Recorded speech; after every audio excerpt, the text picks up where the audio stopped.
Due brillanti operazioni sono state svolte nella nostra provincia dai carabinieri di Agrigento, una a Palma di Montechiaro che ha riguardato un sequestro di droga, un italiano e un egiziano, l'altra a Campobello di Licata, dove i carabinieri cercano un trattore rubato e trovano invece due ricettatori che sono stati immediatamente arrestati. A Palma di Montechiaro i carabinieri hanno arrestato infatti due pusher, un palmese di 53 anni e un egiziano di 26 anni, trovati in possesso di quasi 2 etti di marijuana.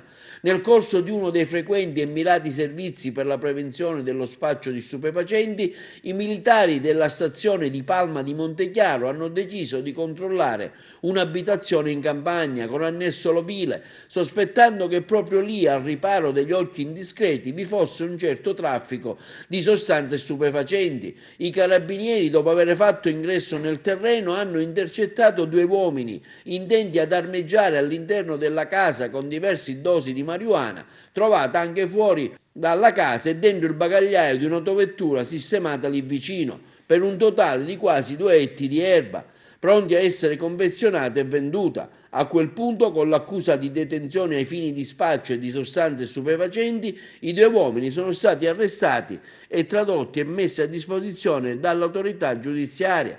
Mentre a Campobello di Licata i carabinieri hanno arrestato un 58enne e un 47enne di Canicattì, sorpresi che stavano contrattando la vendita di un trattore trafugato al proprietario qualche ora prima nella città di Naro.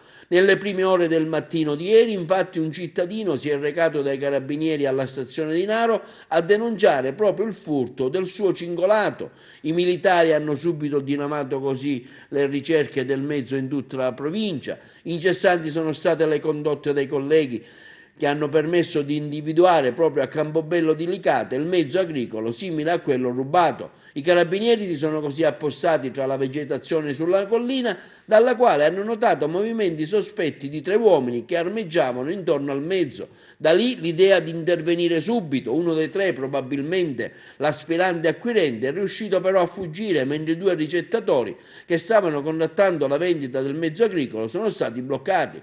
Immediati gli accertamenti che hanno permesso di constatare che si trattava proprio del trattore agricolo rubato poco prima a Naro. Per i due, sorpresi in possesso del trattore, sono così scattate le manette ai polsi con l'accusa di ricettazione. Il trattore quindi è stato restituito al legittimo proprietario, il quale, stupito dalla celerità e dall'efficacia dell'intervento, ha ringraziato i carabinieri. I militari in atto sono sulle tracce del terzo complice.